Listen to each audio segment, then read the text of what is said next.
माझे नाव सुप्रिया आहे. मी दिसायला खूप सुंदर आणि तरुण मुलगी होती. पण माझा नवरा फक्त वयाने मोठा नव्हता तर दिसायला पण खूप वाईट होता.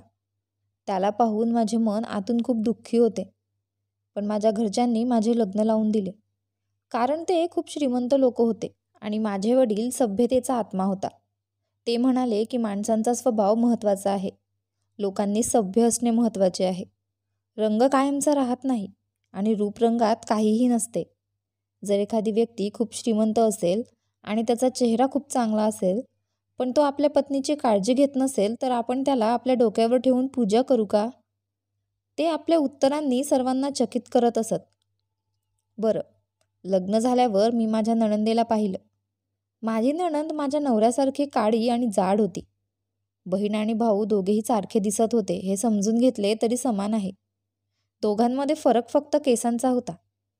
त्या लग्नात आणखी एक विचित्र गोष्ट मी ऐकली. माझ्या सासूबाईंचे नाव कविता आहे. सर्वजण म्हणू लागले की कविताची मुले खूप काळी आहेत, पण तिने आपल्या मुलांची लग्ने चांगल्या लोकांशी केली आहेत. त्या लोकांना पाहून मनापासून आशीर्वादच मिळतात. कविताचा जावई पण खूप देखणा आहे आणि आता सून पण बघा किती सुंदर आणली आहे. माणूस रागीट असला तरी हरकत नाही, पण बघा किती सुंदर मॉडेल आणि हिरोसारखा मुलगा तिला तिच्या मुलीसाठी सापडला आहे. इतका देखणा मुलगा आपण आजपर्यंत पाहिला नाही. माझ्या नणंदेच्या नवऱ्याला बघण्याची आशा माझ्या मनात जागृत झाली आणि त्यालाही माझ्यासारखेच दुःख होत असेल असा विचार मनात येऊ लागला. तो किती सुंदर आहे हे मी देखील पाहू शकेन. पण या लग्नात मला तो कुठेच दिसत नव्हता, किंवा कदाचित तो जवळपास कुठेतरी फिरत असेल. तो या घराण्याचा जावाई असल्याने तो लग्नाला आला असावा, पण मला तो कुठेच दिसला नाही आणि कुणीही त्याची ओळख करून दिली नाही. दोघांचेही 2 महिन्यापूर्वीच लग्न झाले होते. मला माझ्या नणंदेचा चेहरा दिसत होता. मग लग्नाच्या 3 दिवसानंतर मी माझ्या पतीला सांगितले की मला माझ्या मोठ्या नणंद आणि नंदोईसाठी एक पार्टी आयोजित करायची आहे. माझे पती म्हणाले, तुझी कल्पना खूप चांगली आहे. ठीक आहे, तू चांगला बेत बनव. मी म्हणाले, काळजी करू नका, मी खूप चांगले पदार्थ बनवते. कारण मी माझ्या नणंदेकडून ऐकले होते की तिच्या नवऱ्याला खाण्यापिण्याची खूप आवड आहे. मी खूप छान आणि भरपूर अन्न शिजवले. मेजवानीचा दिवसही आला. माझी तयारीही चांगली झाली. जेव्हा मी माझ्या पतीला पाहिले तेव्हा मला वाईट वाटायचे. त्याने कितीही छान कपडे घातलेले असले तरी तो अजिबात चांगला दिसत नव्हता. तो माझ्या मागे आरशासमोर उभा होता. मी त्याच्या आणि माझ्या जोडीला एक नजर टाकली. त्यामुळे मला विचित्र वाटले. लोकांसोबत उभे राहणे आम्हाला अजिबात चांगले दिसत नव्हते. माझा गोरा रंग आणि त्याचा पूर्णपणे गडद रंग. एकतर अंधार आहे. माझा नवरा पूर्ण अंधारलेला होता आणि मग माझे शरीर पूर्ण सपाट झाले होते आणि माझ्या नवऱ्याचे बाहेर आलेले पोट जे एखाद्या खोलीत शिरले तर आधी त्यांचे पोट आत जाईल आणि मग ते स्वतः तिथे जातील. त्याशिवाय माझ्या नवऱ्याचे नाकी नकाशेही खूप जाड होते. असं म्हणतात की एखाद्याचा रंग गडद असला तरी नयन नक्षे सुंदर असले तरी ती व्यक्ती चांगली दिसते. पण इथे तसं काहीही नव्हतं. बरं, आज माझ्या नंदोईला पाहण्याची माझ्या मनात एक आशा होती. तो कसा आहे? आणि मग असे झाले की जेव्हा हे लोक मेजवानीसाठी आले होते तेव्हा माझ्या नणंदेचा नवरा सोबत आला नव्हता.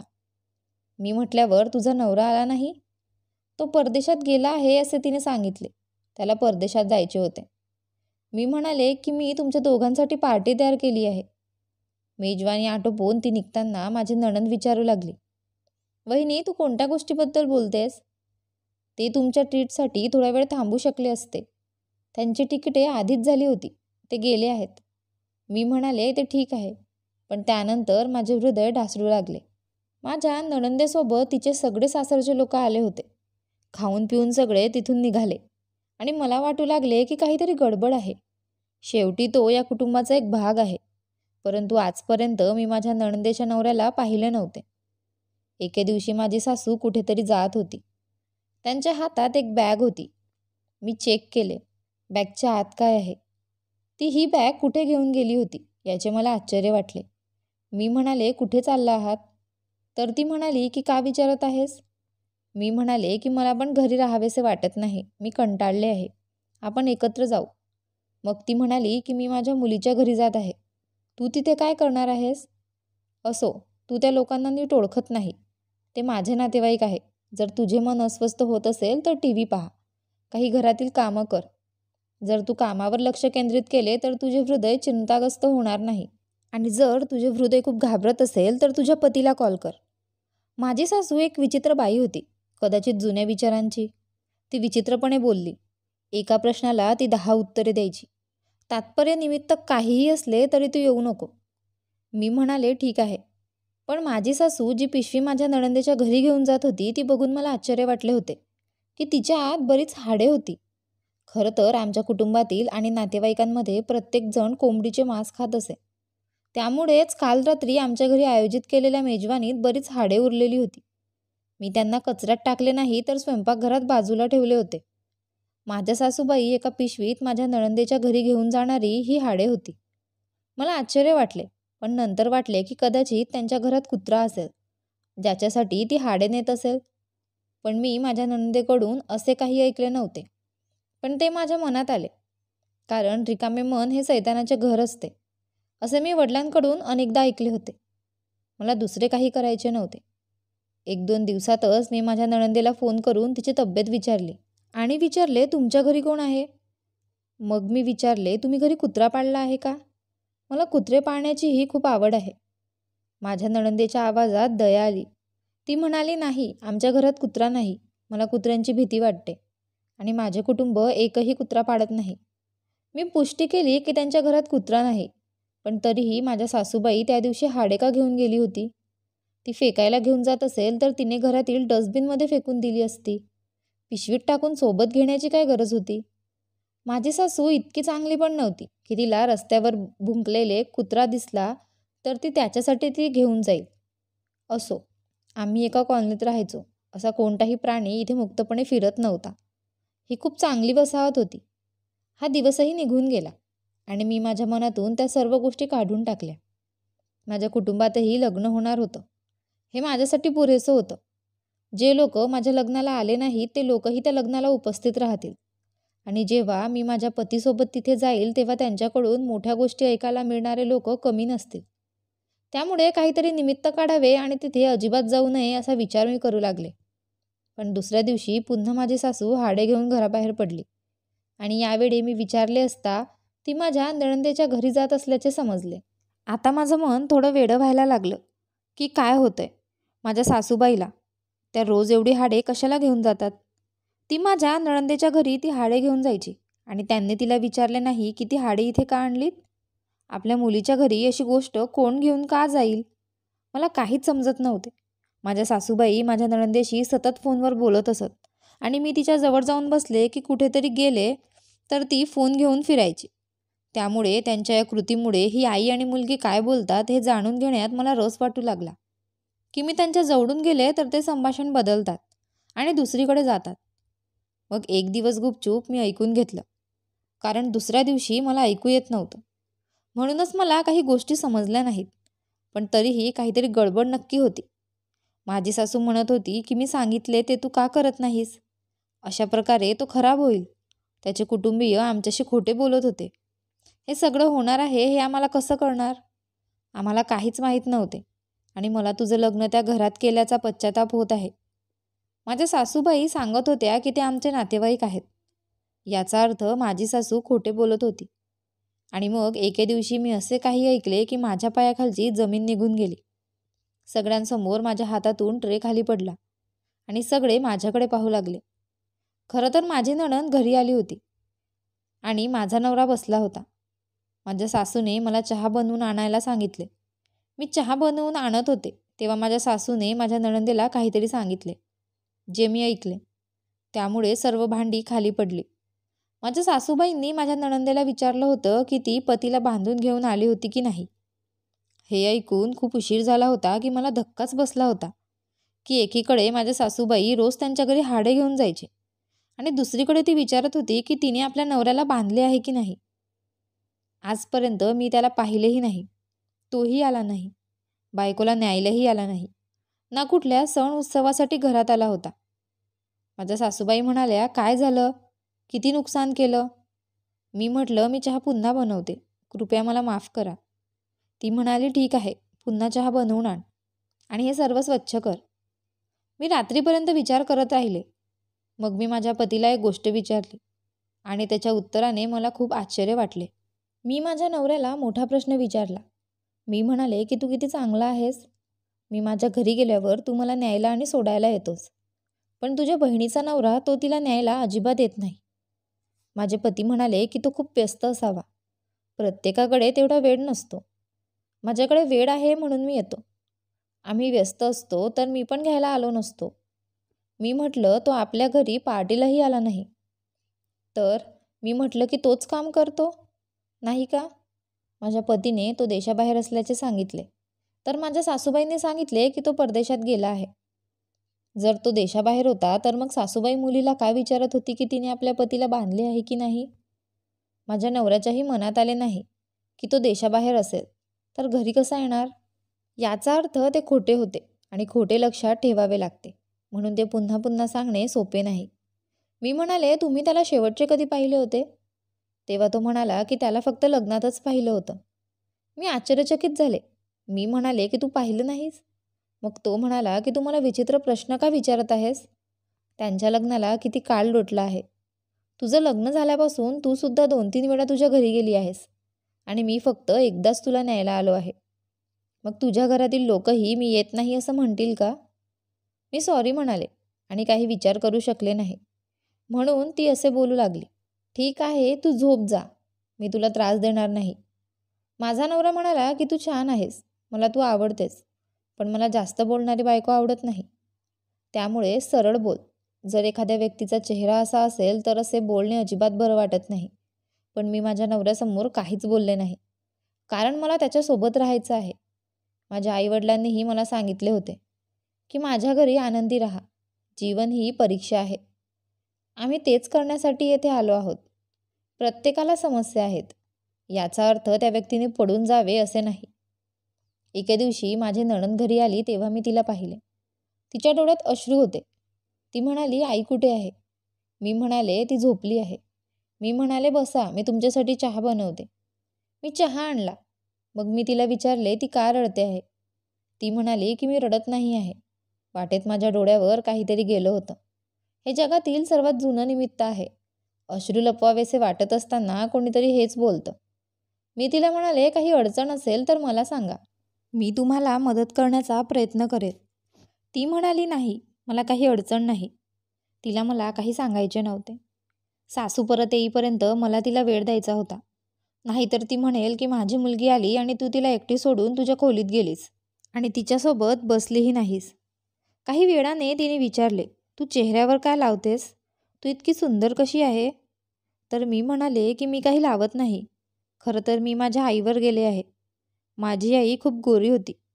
तर ती म्हणाली की माझी आईही दिसायला चांगली आहे, पण आमचे वडील गडद रंगाचे होते. त्यामुळे आमच्या बहीण आणि भावांचा रंग त्यांच्यासारखा झाला. याबद्दल आम्ही खूप दिलगीर आहोत.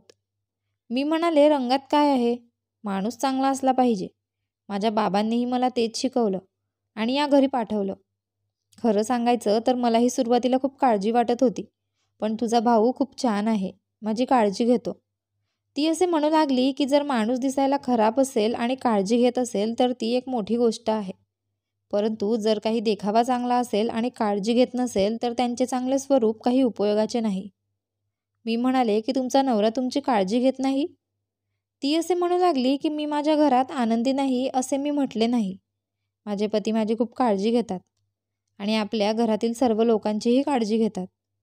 तेवढ्यात माझी सासू आली आणि म्हणाली ती तुझ्यासोबत बसली आहे आणि तू तिची चौकशी करण्यास सुरुवात केलीस. कधीही तू नणंदेसाठी चांगले विचार करू शकत नाही. मी आश्चर्यचकित झाले की शेवटी ती मला जे विचारत होती मी तिला ते सांगितले. बरं, जेव्हा तिने मला विचारले की काय प्रकरण आहे तेव्हा माझ्या नणंदेने सांगितले की कोणतीही चर्चा नाही. तिने माझ्या सासूला काहीच सांगितले नाही, हा तिचा चांगुलपणा होता. या दोन्ही आई मुली विचित्र होत्या. माझे नणंद आणि तिच्या कृती विचित्र होत्या. तिचे मला काहीच समजून घेता येत नव्हते. मला वाटले की मी माझ्या नणंदेच्या घरी जावे, तिला भेटायला जावे. मला माहीत होतं की मी माझ्या सासूला माझ्या आईच्या घरी जात आहे असे सांगितले. असं असलं तरी मी तिच्या घरी जाऊ शकत होती, कारण मी तिची वहिनी होते. वास्तविक ते माझेही घर होते. मग मी तिच्या घरी गेले, तपासण्यासाठी की तेथे काही गडबड तर नाही ना. जेव्हा मी घरात गेले तेव्हा समोर कुणीही नव्हते. एक लहान मुलगी दिसली. मी माझ्या नणंदेचं नाव घेतले आणि म्हणाले की कोणत्या बाजूने तिची खोली आहे. ती म्हणाली की खोली वर आहे. मी खोलीत गेले. तिथून मी जोराचा आवाज ऐकला, परंतु समोरचा देखावा पाहून मला आश्चर्य वाटले. मी तिथे गेले नाही. माझ्या नणंदेच्या सासूच्या हातात हाडे होती. तिचा नवरा तिथे उभा होता. ती माझ्या नणंदेचे केस पकडत होती आणि तिला एक धक्का देत होती आणि ती म्हणत होती की तू आणि तुझी आई इतके वर्ष आमच्यासोबत हे करत आहात. हे सगळं करताना तुम्हाला लाज वाटली नाही का? हेही म्हणायला हवं की जेवढी हाडे असतात तेवढे जेवणात मांसाचे तुकडे नसतात. तुमची घाण आम्हाला खायला घालता. तुझी आई डायन आहे. ती जादू करते. हे ऐकून माझ्या पायाखालची जमीन सरकली. मी तिथे पोहोचले तेव्हा मी तिचा नवरा पाहिला. तो चांगला माणूस होता आणि तिथे शांतपणे उभा होता. मग माझ्या सासूने त्याला बांधले होते की नाही हे सर्व का बोलले. मी माझ्या नणंदेला माझ्यासोबत आणले आणि मी तिला तिथे आधार दिला. पण घरी आल्यानंतर मी हा सर्व प्रकार माझ्या पतीलाही सांगितला. मग माझ्या नवऱ्याने पण माझ्या सासूला विचारले, आई तू हे सर्व काय करते आहेस? सुरुवातीला ती काहीच बोलली नाही, पण माझ्या नवऱ्याने थोडा दबाव आणल्यावर माझ्या सासूबाई ओरडल्या आणि म्हणाल्या, हो मीच हे सर्व केले आहे. माझ्या मुलीचे सासरचे तिला मान देत नाहीत. ते तिला काली कलुटी म्हणतात. मी त्यांच्यावर काळी जादू करत होते. त्यात घरातील उरलेली हाडे त्यांच्या घरच्या जेवणात घालावी लागतात. म्हणूनच या घरातील उरलेली हाडे मी रोज माझ्या मुलीच्या घरी नेत असे. असे केल्याने ते माझ्या मुलीचे नोकर झाले असते. आई तू पण म्हणालीस की तू तुझ्या नवऱ्याला बांधून आली आहेस की नाही? मग ती म्हणाली की हा एक धागा होता जो त्याच्या पायावर बांधायचा होता. तो झोपला असताना मी तिला विचारले की तू त्याला बांधले आहेस की नाही. हे सर्व मी माझ्या मुलीसाठी करत आहे. माझे पती म्हणाले की जर त्यांना इतके मुद्दे आहेत तर मग त्यांनी लग्न का केले? लग्नात आम्ही तिच्या चेहऱ्यावर बुरखा घातलेला तर नव्हता ना, की त्यांनी दागिने बघून लग्न केले? माझे पती म्हणाले की आम्ही आमच्या बहिणीला कोणतेही दागिने दिले नाहीत, कारण सोनं खूप महाग होते आणि मी माझ्या बायकोलाही काहीही दिले नाही. माझी सासू म्हणाली की मी तुझ्याशी खोटे बोलले आहे. मी माझ्या मुलीला सोने दिले आहे, जे माझे होते.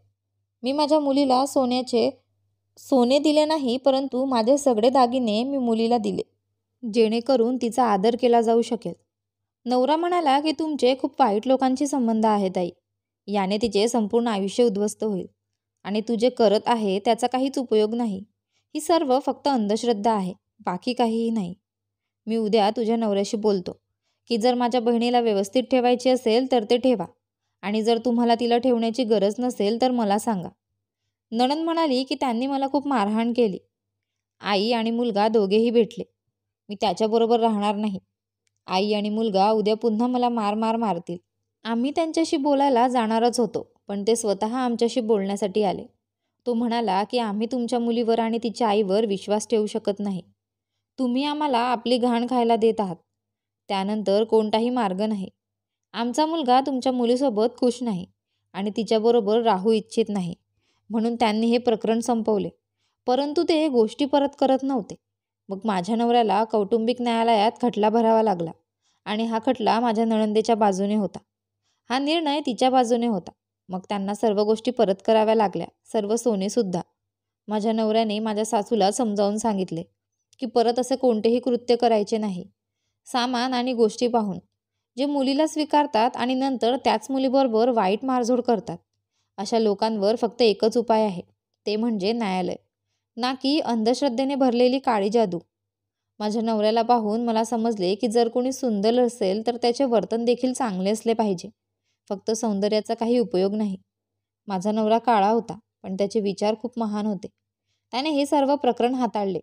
माझी नणंद पुन्हा घरी परत आली, परंतु ती इतकी दुःखी नव्हती, कारण ती तिच्या सासरच्या लोकांपासून मुक्त झाली. ते लोक खूप वाईट होते.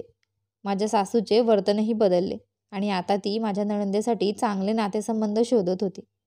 मी देखील तिला मदत केली आणि माझ्या नणंदेला टोमणे न मारता आणि तिच्याशी चांगल्या प्रकारे वागणूक केली, कारण ती सुद्धा एक स्त्री होती आणि तीही वाईट नव्हती.